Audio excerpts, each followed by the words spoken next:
As a child, I hated my middle name. I hated the sound, embarrassed by its foreign and distinctive quality. Instead, I wished for my older sister's Marie, and was jealous of my twin sister's Louise. Why did I get stuck with Antonia? I whined to my father.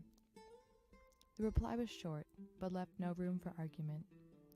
You were named after a very great man. Your grandfather, who was named after his grandfather, who was named after his grandfather. My grandfather, Antonio del Piano, was born in Casal di Principe, Italy, on March 17th of 1920. His father, Gennaro del Piano, died when he was young, so my great-grandmother single-handedly raised him and his two sisters.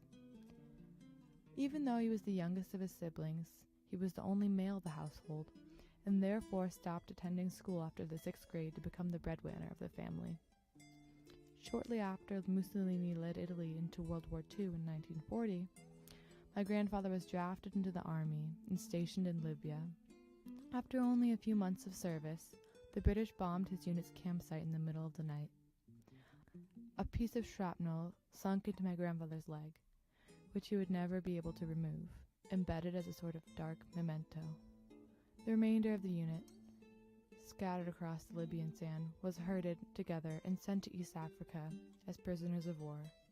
After East Africa was South Africa, and after 3 years, my grandfather boarded a boat to a POW camp in the United States. My grandfather claimed that his move to the POW camp in the U.S. was one of the best things that happened to him. He was treated well and no longer in the line of fire, and he liked the U.S. so much that he decided that he would return in the future. After the war, he returned to a devastated country. The Allies had traveled right through his town in southern Italy and left it in shambles.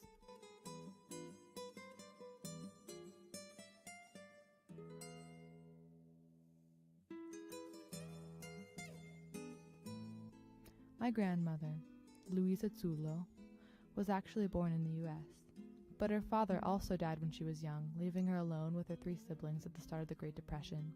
So alone and without any prospect for work, she decided to move back to their farm in Cervinara, Italy. Ironically enough, my grandmother, who could have avoided the war in the U.S., barely survived through it, while my grandfather, who set out to fight, ended up in the United States, out of a line of fire. My grandmother and her family would go into Casal, my grandfather's town, to sell le castagne, the chestnuts, and other goods from their farm. It was at this market where my grandparents met. When he later found out she was born in America, her citizenship made her even more desirable, as he knew they could escape the devastation of Italy in America. They eventually married in Casal di Principe on a summer day amidst the chickens in il cortile, the courtyard of their farm. My father was born 2 years later on June 14, 1951, in Casal di Principe. 3 years later, my grandfather gave up his state job as a train conductor in anticipation of their move to the United States. Back then, with the unrelenting damage of the war, no one would have dared to give up a government job with a guaranteed paycheck for a complete unknown. So with this courage, my grandparents, my dad, and my aunt Zina immigrated to the U.S. in December of 1956. My grandfather started out working for a barber in Hartford, Connecticut, and after learning the practice himself, he eventually opened his own shop and hired his own employees. They lived in the projects, and after years accumulating money from jobs on the side, he finally saved enough to purchase a piece of property in East Hartford with the intention to build apartments. Despite possessing only a primary school education, with this determination and practicality, he was able to build the apartments he dreamed of. Once they were complete, my 8-year-old father, who spoke the best English, showed the apartments to future tenants. When my father was growing up, my grandfather always stressed the importance of hard work and education. He insisted that his children attend college, despite the fact that he didn't have much formal education himself, and that it was not commonplace to attend college at that time. Getting ahead, becoming a success, being proud. These were all integral components of my grandfather's value system. And even though he spoke broken English, he never allowed anyone to belittle him, or more importantly, never doubted his own self-worth. I never knew my dad's father as grandfather, but instead Nonno, which is Italian for grandfather.